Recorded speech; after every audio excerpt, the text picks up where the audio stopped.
Hey everyone, thank you so much for joining. My name is Devin Littlefield. I am an account manager here at MarketVantage, and today I have the privilege and the honor of being with Steve Rankel. Steve, thank you so much for joining. Thank you. Hi, everybody. It's great to be here. Awesome. Hey Steve, can you just start us off with a brief introduction of yourself and just talk to me a little bit more about your company? Sure. Well, I was born into a family of entrepreneurs from Europe who resettled in the United States pretty much with nothing, and lost family homes and everything else.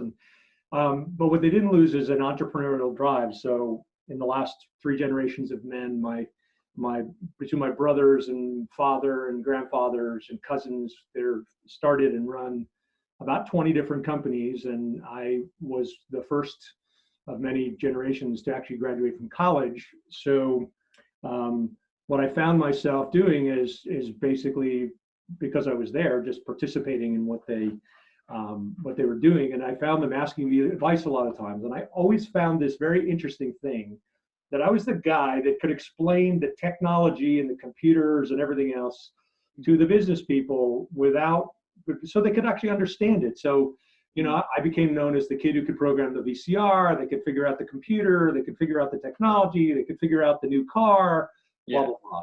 So I found myself, and also being trilingual, I speak German, that's my first language, and Spanish, you realize that there are things and there are meaning to words and messaging that is different based on, being local versus based on someone who's native versus not native.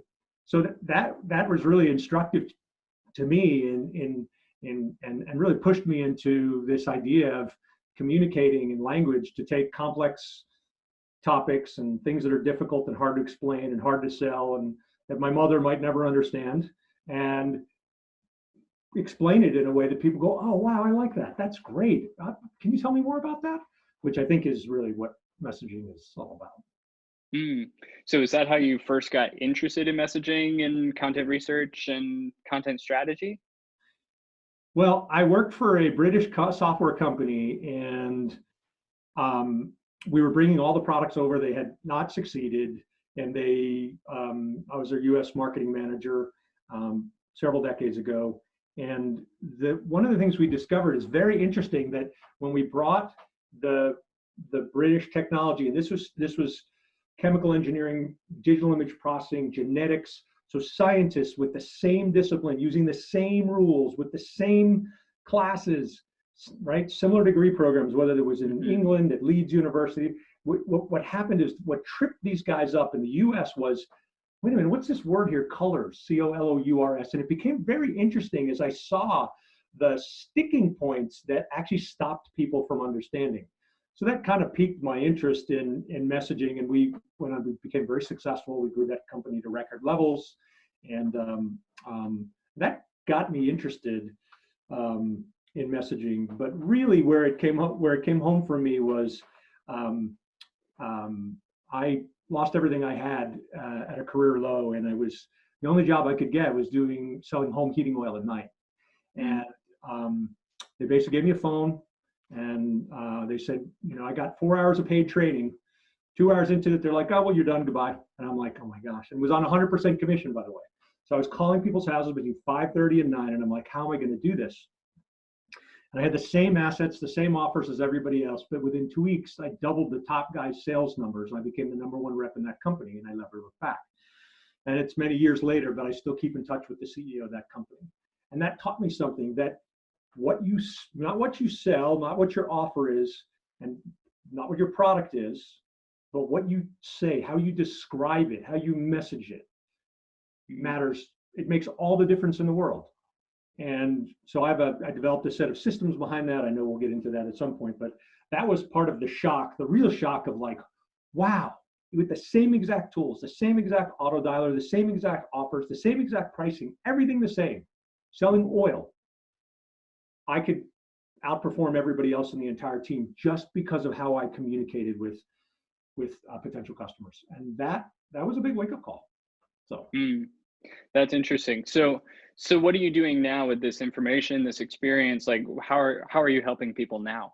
Yeah, well, so our clients come to us usually because they've been burned before by marketing or an agency, and they want to sell something, and they, whenever they buy their services, they end up, they someone tells them the way marketing should be, and they do whatever, but they've been burned, or they're trying to sell something. Very rarely do clients come to us if they're not stuck. Sure. They have a great software product with happy customers, but they can't figure out how to sell.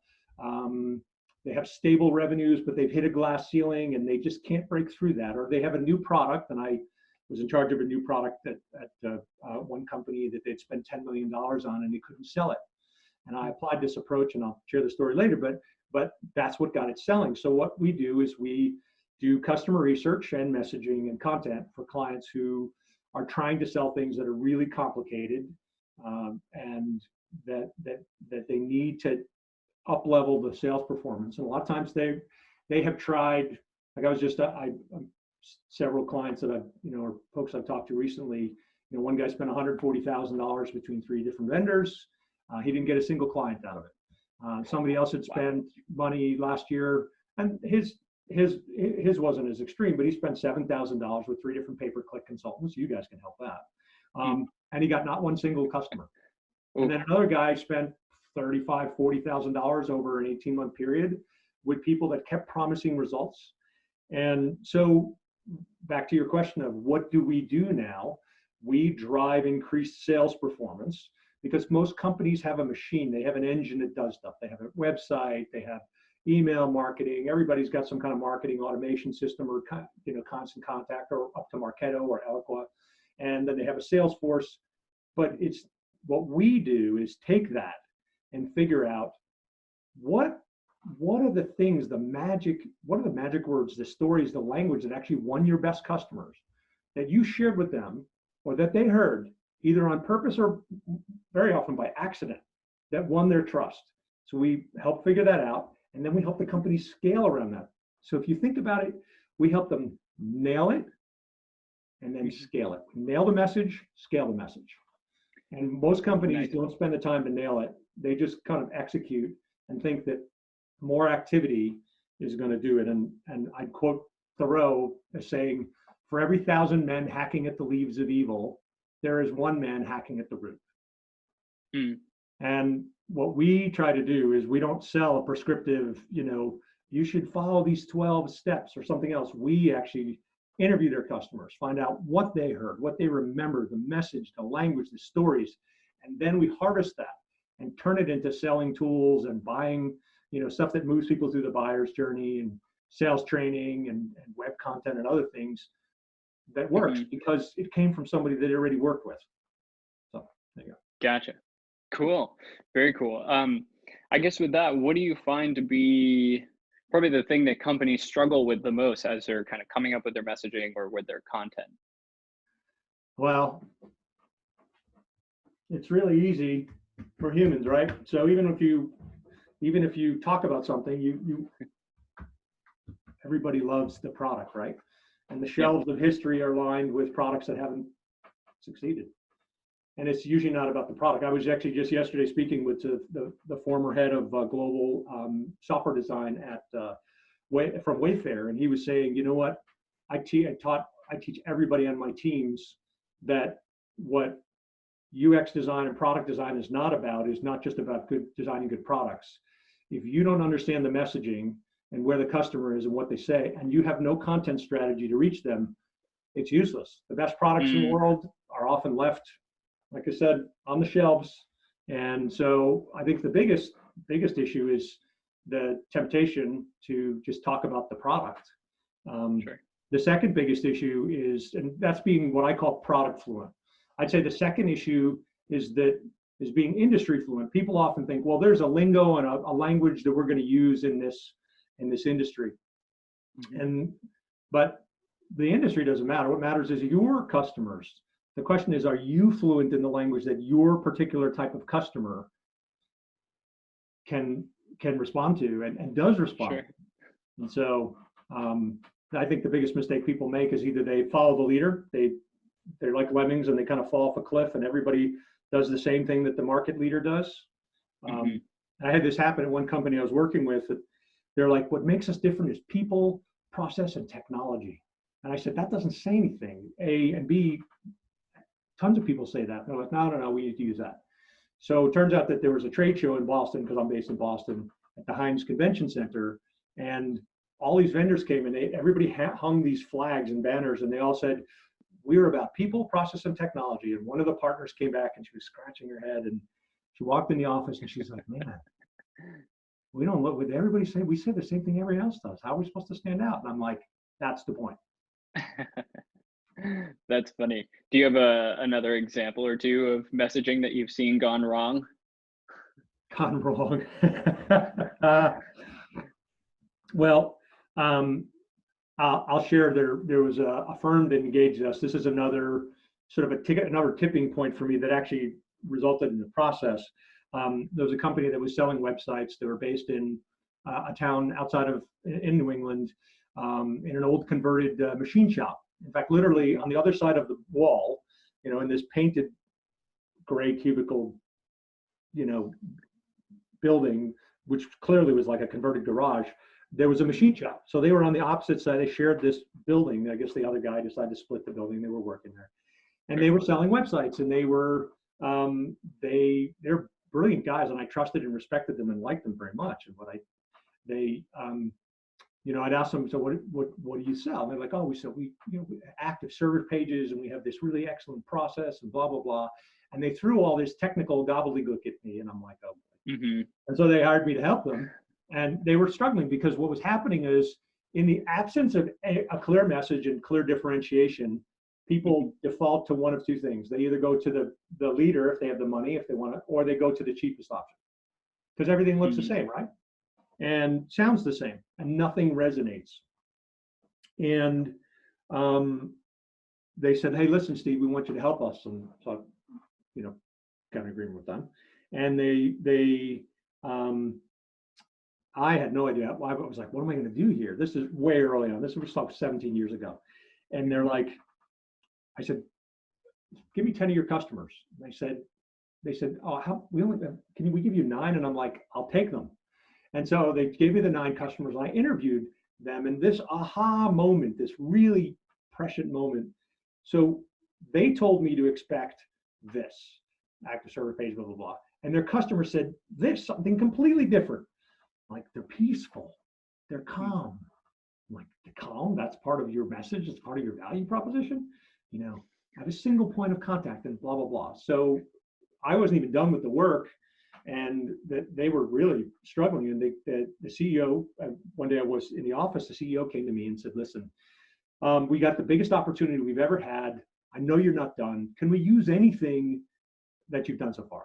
And you ever have one of those moments where you're like, the whole world slows down and it feels like you're there for like 30 seconds? Oh yeah. It's only like a fraction of a second. So I thought about it. I said, sure. So what we started doing, he invited me to participate in the sales calls and the sales conversations and emails. Mm-hmm. So what we did was we'd meet with the prospect, we'd get their questions and their objections, and we literally cut and pasted into emails and shared the exact things the customer said. We didn't make anything up. And one day I walked in and the CEO was like, Steve, we got it. We got the biggest deal we've ever got, right around 6 figures in 2 weeks, with this really, really great association without a single in-person meeting, all over the phone. Thank you. We want to hire you long-term. And cool. And so that's not a story of a train wreck. That's a story of a surprise. And messaging gone wrong, that when I see messaging gone wrong, it's about people thinking that somehow they can do what I call value hallucination. And over and over again, I see people do this, where they get their smart people in a room, and it's Jenny, and it's Devin, and it's Bob, and it's Walter, and it's Julia. And hey, Julia, what do you think? Oh, that's a great idea, great idea. And then Jenny, what do you think? Oh, that's awesome. Devin, oh, that's awesome. Yes. And everybody leaves the room, and they're all charging like, yes, we've got it. We figured it out. They're fired up. What's the problem with that? The only person not in the room was the customer. So they're inventing it. So it's value hallucination. It's message hallucination. And so we're often brought in to help companies that um, that that that do that. But a fun story about something that is was a message flop, and then later is there's an insurer that was smaller, that was somebody bought and invested in, and they basically changed it to change the value proposition for insurance. Mm-hmm. And they started marketing, they created a mascot, and they created a simple tagline. And they shot up, and they're massive now. And that's Geico, right? And what's their message? 15% can save you 15% or more on 15 minutes can save you 15% or more on car insurance. Right, now what's the magic of that? First of all, when it started in like 2002, no insurance companies weren't competing on price. There were, and especially in Massachusetts, there were state regulated insurance, and you basically got what you got. You might have had two options. They both priced at the same level because the state, dictated prices to make sure no one got price gouged. And so all of a sudden, and second, dealing with your insurance company was painful, right? You want to send the checks to them, you want your premiums paid, you want it covered, but you never, ever want to have a conversation on the phone, right? Absolutely not. No. Right? How many calls? Right? Yeah, right. Calls. You're like, oh my gosh, I can't believe I'm on a call. And you're like, well, what they did is they put the call center on. They did everything else, and they called it Geico. It was really a naming and messaging thing. They grew massively, and now it's a household name.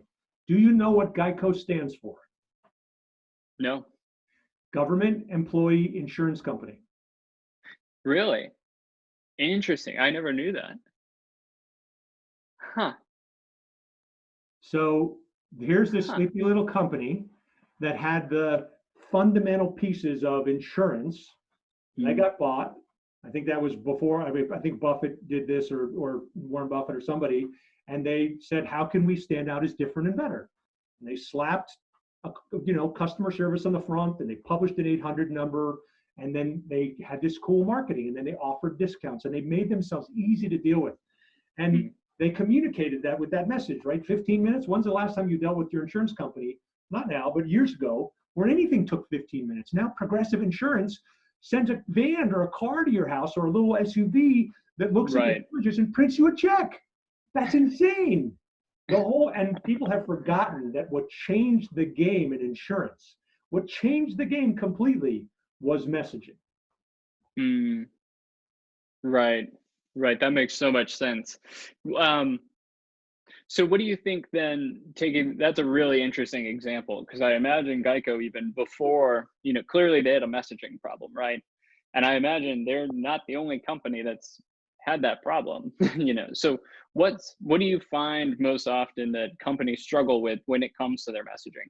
Meaning like how they think about messaging, or struggling with fixing it, or? Yeah, I would say the latter. How do they end up fixing their messaging? Well, here's another problem. So oftentimes what people do is they do something called message testing.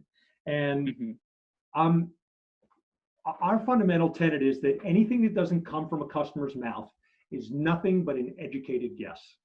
Anything that doesn't come from a customer's mouth is nothing but an educated guess. But what happens when people are thinking about improving their messaging and their content, they rely on experts who tell them the way you need to do this is blah, blah, blah. I know one company that they're like, here, you need to follow the 36-point methodology, and then out the bottom drops great results. And I'm like, I looked at the 36-point methodology, and I'm like, but there's no customer interviews here. What are you doing? Like, what message are you going to use? And so what people think often is and I've had this happen where people come and they say, we have 3 messages we want to test. And, we'd like to, talk to 10 or 15 people and just see how those resonate. And I'm like, well, hold on a second. What if the messaging isn't anything that people care about at all? What if you're asking 3 questions? And I had this conversation with one of my researchers. She's like, yeah, I've done that before, and people invite me in to get messaging, get feedback, and pay me money. And everyone's sitting around. They're like, so what do you think about this versus this versus this? And, silently, Julia was telling me, she's like, well, I hate all of those, but are those my only choices? And what happens is somehow we think that we should pressure ourselves to be able to figure out what the message should be. And here's the thing.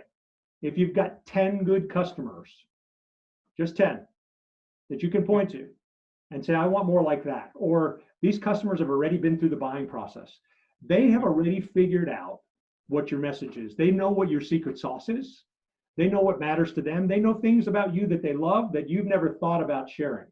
And honestly, that's, we did a project with you guys where we interviewed your customers. And, right. And Hans reached out and said, hey, we'd love to have you do it. And this is not a testimonial conversation, but what did they say? They act like they're in the room next to me. They respond faster than my staff does. And, Hans told me, like, a few weeks after we finished that work, he was on the phone with a prospect, and they said, well, listen, everybody tells us that they're responsive. And he said, well, we just, they were looking for a new, pay-per-click and digital marketing firm because they felt like they were a number and they had to call into a call center, the same as the old insurance nonsense, right? Right. And Hans was like, well, funny you should ask that question. Then he relayed the story, and then they're like, wow. And so one of the keys here is that companies feel this pressure to invent messaging based on some system. And what I've found in 17 years of doing this work is that not once ever has what my client told me to expect been what the customer actually says, message and content and secret sauce and everything else. Now, I'm sorry, one company did, and they were sold in the fall of 2018 for $240 million. And when we work with them on their message too in 2009 and 10. Their advantage was that they were 5 folks that came from a major pharmaceutical companies that were buying millions of dollars of lab and pharma testing and phase 1, phase 2, whatever services like that, and they were completely dissatisfied. So they said, why don't we go out and start something that would be what we would have wanted it to be in the first place? So the truth is, they were customers.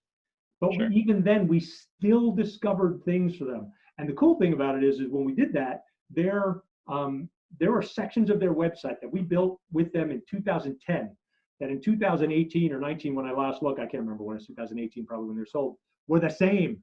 They worked. They worked. Clearly working, yeah. Invent them, right? We didn't invent it. That's really interesting. So obviously you have a lot of experience helping companies kind of overcome some of their messaging challenges. And it seems like actually talking to your customers is one of those possible solutions. But talk to me about what are some practical tips that you have for companies that might be experiencing a messaging problem, or even worse, they're seeing a sales problem that is a result of poor messaging. Well, so let's go backwards. So seeing a sales problem as a result of poor messaging, there's usually a set of symptoms, and it's price wars, it's deals stuck that go dark, that are stuck, questions about, people not understanding what you do. If you don't have that compelling message, and it's not just one message, right? People think tagline, right? They think, oh, Geico, they have the one thing. Well, guess what? That's not the process. There's a whole set of messages that you touch with Geico, right? And if you notice, Geico's actually shifting their messaging around, since most people know this, right? Well, whatever, we'll leave that off the side.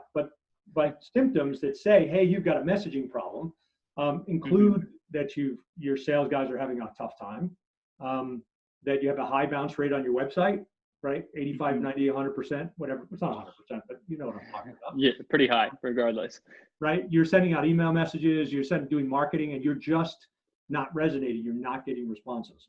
Now, what companies tend to do when this happens is they often try to create more content. And let me just explain something. Messaging there's a core message, right? What do you guys do? You're a digital marketing firm that helps people spend less money than they shouldn't, spend money the right place, and then drive increased results. And guys, whoever's listening to this, I know this because I interviewed some of Market Advantage's customers, so I know what they told us, right? And so it's not about fixing websites. It's not about being technical. It's different than that. But so what most companies do when they're trying to fix their messaging is they go, I need to create more content. So there's this idea, right, with content marketing now that if I just throw content out, God willing, I'll throw stuff against the wall and it'll stick, right? Sure. But it's not focused. So the fundamental questions we start with, to take a step back. Before a customer or potential customer ever speaks with you, do they know how to buy your type or class of product or service? Before they ever talk to you, do they know how to buy your class or product or service? Because what happens is a lot of companies are saying, oh, we got to convince people of the message that we're the best, blah, blah, blah. But the prospect may have no idea, like, where are they in their buyer's journey? They might be in pain. They might be going, what should I do? They might be saying, okay, now I know I can either staff, I can hire someone to fix this, I can outsource it, or I can buy software to do it. Then the last step is once they've defined, oh, it's software or it's a digital marketing firm, then they're looking for several, and then they're going to compare the two. So the second question is, where are people in this buying process? Where are you intercepting them? The third that I encourage people to ask about is, what's our secret sauce? And it's usually different than what you think it is, right? And almost every I'd like to say we're in the surprise business, that we, in fact, when clients tell us this is what you're going to get, we interview customers. And for example, we had a software company that was in the library space, library science space and data space, and they were just acquired last year. But they were trying to figure out, they had a sales problem. They had a toxic rock star that wouldn't share how he was working well with any of the other sales guys. And the CEO's like, I'm stuck. I got this one guy that knows what works, and I have a messaging problem, and we're trying to figure out how we create marketing. And they had a junior marketing person. And so, which is fine, but they needed to create a breakthrough. We interviewed 10, 15 of their customers. And you know what we discovered their secret sauce was? What? There were 16 people in the company at the time. It was the two librarians that sat in the back, and literally they were in the back of the office, and they were the customer success team. And it turns out that the people buying from them at libraries and educational resource centers and stuff love talking to other people just like them. And that's they thought, right, it's the people in the bowels of the company. That was the secret sauce. Another company that energized the whole company. First of all, it gave those two people like such excitement. They were like, wow. Second of all, it was a rallying cry. Like, yes, we understand you. We're people just like you. And now they could change their messaging once we found that, discovered the secret sauce, right? Third, now they could make strategic decisions that made sense to them, that to aim the company at, and the product. How do we make sure this feels good for librarians? What's the language librarians look like? And so they were not thinking that. They were just selling. They realized libraries, college and university libraries have a fixed budget, and they buy a certain way, and it was, sold as a database and authoritative reference and everything else. Another client I worked with was a healthcare company, and we went to them, and they told us that hands down their secret sauce was that they generated far more money than other medical billing, radiology billing, and pathology billing companies did. And so dollar for dollar, even though they were more expensive as a percentage, because they would charge a percentage as their fee, they would recover more money. So their best client, I interviewed their best client. Still remember the guy, great guy.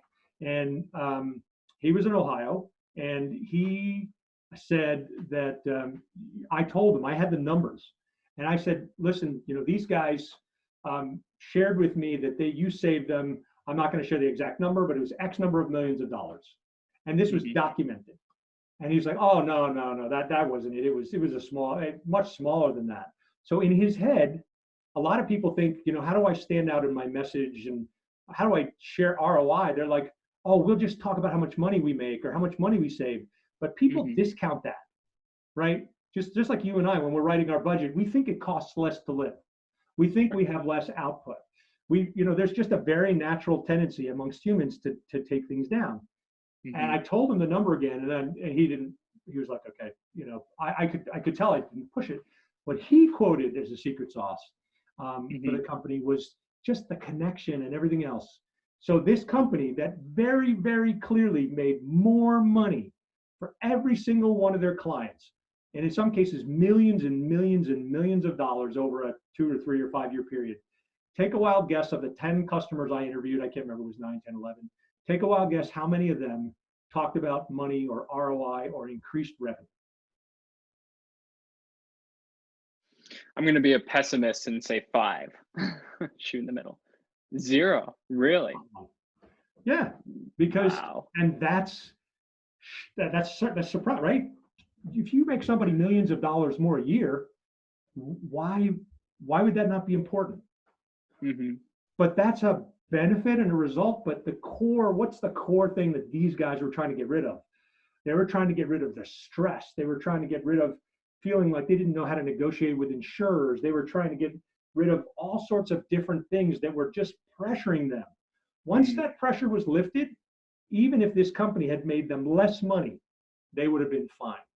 And so what happened is we changed their messaging. We had to change their messaging to be a message as well as content. And this is an interesting point, messaging versus content.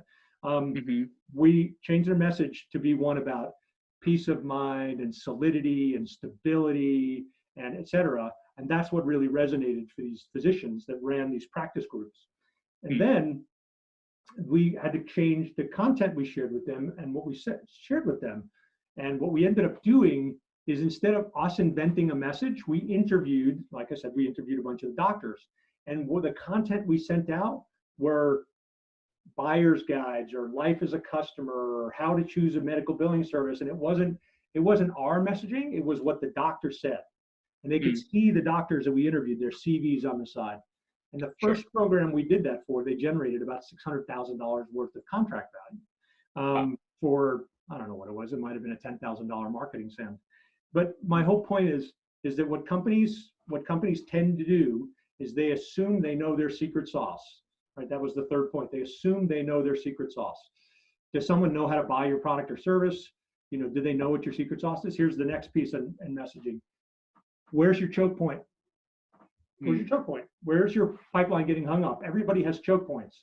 Right. But instead of messaging to that choke point, instead of creating messaging and content that addresses that, they just generically create content for the whole company, right? Because there's just your company messaging, there's product messaging, there's sales messaging, there's value messaging. Now there's this whole confusion around stories, but we need to be storytellers.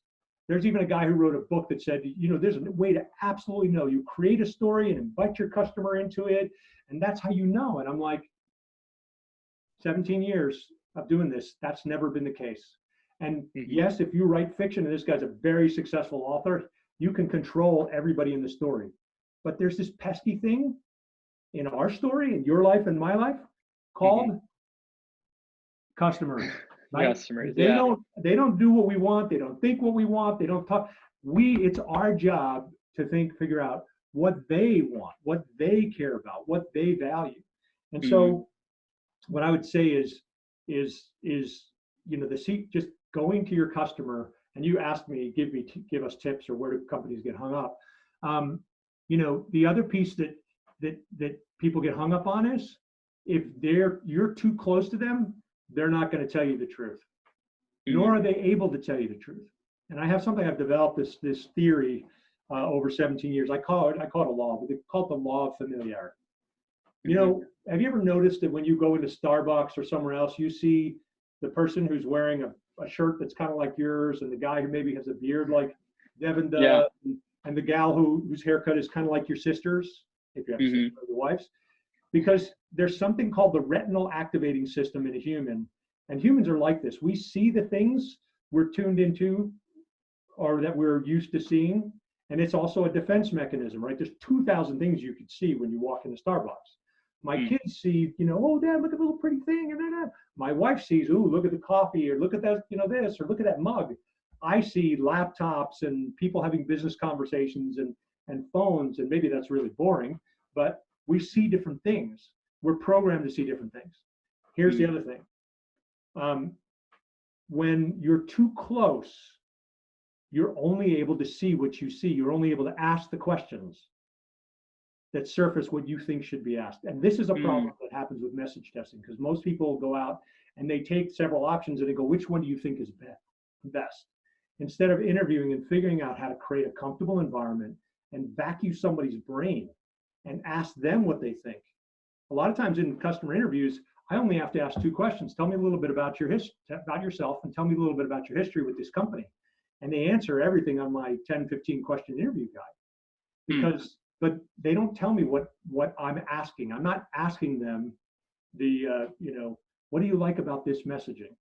What I ask them is, I use something called rapid framing.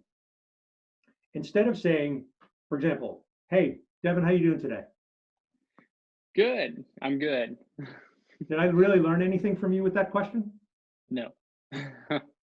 Other than the fact that I'm doing okay. Which I assumed, right? Which is superficial anyways, but that's beside the point. But if I ask you, Devin, tell me the three things going on in your life right now that you're most excited about. You don't have to answer that question. But what I just did is I programmed your brain. The brain is almost powerless to resist questions. They bounce around in our heads when we lay in bed at night. And I gave you boxes. You can fill that with one sentence. You can fill it with paragraphs. But I've taught you, I've showed you how to stack rank your answers. I said top three, which means you're going to filter out, like you're not going to talk about, just got in my car today and man, it started. And when I engaged four-wheel drive in my Subaru, it worked. So I didn't slide down that mountain because I live in Vermont, right? That's meaningless. So what's happening is I'm asking questions that surface things, but I'm not biasing the person. I'm not saying, is it more important? Are you more excited about the things in your personal life or about your business life, right? Now I'm segmenting things for you. I don't know enough, and neither does anyone else. And part of the reason we recommend that the person that interviews your customers be as far away as possible. I mean, we've never seen a client give us this answer other than the one that was the existing customer that had done this before. But we recommended someone outside the firm or as far away as possible, because what happens, and I've done this, I've had this happen. When I reached out to somebody that I knew, somebody else who was a researcher with me, who was a former analyst at Forrester, on the phone, we talked and we hung up the phone, and the researcher said, we learned nothing from that conversation. It was just that guy and you were just back in your old yucking it up, and your context of your conversation was just whatever it was. And when a stranger, I'll tell you the story, the charity. So Hope Worldwide is a charity we both know. Yep. I was asked by a client, it turns out, my client had them as a client. And they said, let's interview them. So just for history, my wife and I have a 25-year history with this nonprofit. We've given money, a lot of money. We've given time. We know people. I know one person who was on their executive team. And I interviewed the CEO, and for 40 minutes or 43 minutes or 45 minutes, he told me stuff I never knew. But I started that interview not telling him anything about who I was. And at the end of the call, I told him who I was. And you know what he responded? What? Oh, well, then I just wasted 45 minutes of your time because you knew everything I just said. Interesting. When people perceive you as too close, when people perceive you as having any understanding, they got on a call with you and they go, oh yeah, Rob told me, my sales rep said you're going to call. What else do you want to know? Their baseline for describing what's important to them starts here. And you miss out on everything in the lower third or 75% of that conversation. And they tell you very high level highlights, and you walk away from that conversation, and then people go, well, we've interviewed our customers. We know everything that you're going to tell us. Well, technically that's true. You know everything that they can psychologically tell you because you don't have distance from them. and you're not framing the questions correctly, and you're not vacuuming their brains. But that doesn't mean that you've heard everything that's there and that you've learned everything you can learn. And that's part of the secret of this kind of messaging work, is that we're able to create a distance, not bias the person, interview them in a way that allows them to go, oh, that's an interesting question, to give us stack rank data. And then we use you guys saw this when we did it for you, we use a matrix, right? It's called the customer matrix or the customer value matrix. And you're able to see by customer everything that they said, and you can stack rank it. You can look at it and go, oh, wow, we thought people would say just that, but that, this and this are their number one and number two things. Well, we never really expected that. And look at all this there. We never even thought to ask that, right? Sure. So that's the challenge is when in doing this messaging work. And the tips I would give companies are create distance, figure out if people know how to buy your product or not, find people who bought it, right? Vacuum their brains, but do it, think about the questions, and people can email me or reach out and I can send you a tip sheet on this, but the questions matter. I don't ask you, what do you like about this product? I ask you, tell me, what are the 2 or 3 things that really surprised you in a positive sense about working with this company once you signed up? What's your advice? What are the top 2 or 3 things you would tell someone else buying this particular piece of software or service that that might save people some of the headaches that you went through before you found the answer in these guys, right? Mm-hmm. It's the setting of the questions, because poor questions create poor answers. And again, this is the key piece to messaging, as far as I'm concerned, is asking, framing the conversation, having the right kind of questions, and vacuuming their brains, and then getting enough responses that you can put that together, and then it becomes an objective answer. You can say 7 out of 10 said this, 6 out of 10 said this, 3 out of 10 said this, 9 out of 10 said this. All right, there's our message pillars. That's what we should be emphasizing. There's no more guessing with that. So. Gotcha. That's awesome. We are getting just a little bit close to time, but I do want to ask, because you said something interesting, content versus messaging. I know you talked a little bit about your messaging and often what a lot of the companies experience as problems or, struggle with their messaging. And you did talk very briefly about content, but put those together, then give us an example of how the two of those can work really well together and what results come out of, perfecting that balance. So messaging is you have a message, a company message. Our message to get across, our message is, if you want messaging that works and content that works, then you need to get it from a customer. Get it from the customer's mouth, because anything else is an educated guess. Sure. And we can show you how that changes trajectory, okay? But that's not the content below that. There's messaging, and then there's content. And the content is think of content as the trucking, they're carriers that take things out to they take the message out, but they don't take, let's say you're building a house, and the message is, we're going to build a house. One truck ships windows, one truck ships, joists. The other truck ships bags of concrete. The other truck ships flooring. All those are parts of a house, and the content is all the details that build in and support the message. So the way we create content, let's move this away from theoretical. I tend to try to be very specific on this stuff. Sure. The way we create content is, we interview customers, we found out what they have to say. We focus the content on who the buyer is, whether they know how to buy it or not, and the choke points they have that you're trying to overcome in your selling process. We don't have enough references. Well, let's address that. People say you're too brittle or you're too expensive. We did this years ago for a software company, and what we did is we interviewed their customers, and we created a guide, and then audio recordings and of them sharing sharing their I'm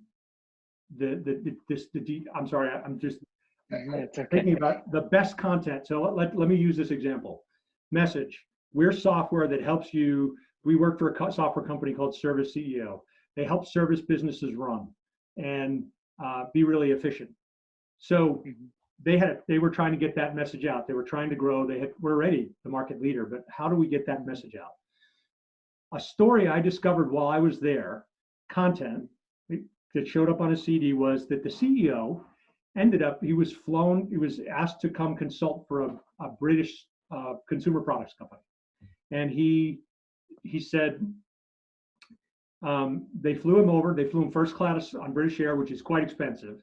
He was there for 2 days, and at the end, the executive who brought him there, he gave him advice, and they said, well, now I want to tell you the real reason you're here. And Mark's like, what? He said, the reason you're here is because we can't find any software to run our cleaning and service businesses for less than $2 million. Might have been SAP. And so what we want to do is we're going to give you money, invest in your company. We need the following 5 features, and you can keep the money. We're not asking you for any investment, but we want a perpetual royalty-free license of your software. And Mark said, well, I'm not sure we can do that. So this is a while ago. So the guy literally flips open a company checkbook and a 3-ring binder, writes a check, slides it across a desk, and says, now do you think we're serious? You know who the company was? Who was it? Unilever. Whoa. They gave him $500,000, and they guess how many of their sales reps, of the 19 sales reps and 2 marketing people inside the company, knew that story? Probably 1. None. 0. None. Whoa. So I took Mark. We went to the recording studio on Newbury Street that Aerosmith recorded in. It was $600 an hour. I rented it for 1 hour. I interviewed him. So, and then we basically created a CD. We started sending the CD out to business owners, and we started getting calls within 2 weeks. People going, just for entering the sales. I've never heard a story like this. This is incredible. I don't even need a demo. I'll buy. But that's a good example between the difference between message and content. The message was, this software will allow you to save money. It's better than anything else out there. It'll allow you to run your business really efficiently, and it's worth a lot more than you're paying for it. The story, the CD, and all the MP3s and all the content around it, that was the content that took that out to the market and made everybody go, well, shoot, if Unilever is willing to give this guy $500,000 just to use the software, and now the features are in it, and they gave it to him for free, then if they're asking me for $3,000 a copy, even though that's 5 times as expensive as any of the competitors, maybe I should listen and pay attention here. Right. Absolutely. That's the link between message and content. And this is why it's so critical, because you have content firms who go and create content. And the way we got into work with Mark about content is they were looking at an agency, and I said, who's going to work on the content at that agency? And they said, well, probably an account executive. And I said, listen, you telling me someone, probably a young person, sitting in a cube, typing on a laptop, who's never sold your product, doesn't know your industry, and has never talked to any of your customers, is magically going to come up with something that helps you sell more? Everybody, the light bulbs popped for everybody, and then we became the marketing firm of record for them. But what the content world thinks is, I just have to write stuff or create video or something else. And the messaging world thinks, I've got to come up with a pithy statement that makes this thing happen. And look, Geico is a lightning strike, right? That's 1 in a million, right? That does not happen all the time. How do you figure out, you can have a great message, and if you don't have content that communicates and narrates and demonstrates with customer proof and stories, no one's going to care. Or you can have you have tons of content built by a content firm that writes stuff and follows the Chicago 17 model of content or AP standard or whatever. But if their message isn't what people care about, if it's not communicating the core message that you find out that matters to customers, that product is not going to work. And so what we do is we try to help our clients bridge this by finding out what the customer wants, figuring out exactly what the problems are in terms of selling it, like Service CEO, we can't sell it, it's too expensive, it's 10 times as much, we don't offer a warranty, and then getting proof in the form of stories that go out as CDs or content that make people go, that's why you cost 10 times as much. Unilever paid 150 or 500 times as much. Fine, sign me up, $3,000, I'll do it. So Sure. that's the difference between messaging and content. That's awesome. Thank you. That's a really thorough explanation, and I appreciate that. The content needs to be the mechanism for getting the messaging out there and making sure that it's clear. And even if it's just components of it, that definitely makes a lot of sense. I want to just give people just a last little bit. What's one specific thing you'd like folks to take away from this talk? Do you have a specific tool, a message, or just one final piece of advice that you'd want to leave people with? Don't invent your messaging. If you have 10 customers who've already gone through the process, you have the answers. You don't need a new sales methodology. You don't need a new marketing automation system. You don't need to hire an agency.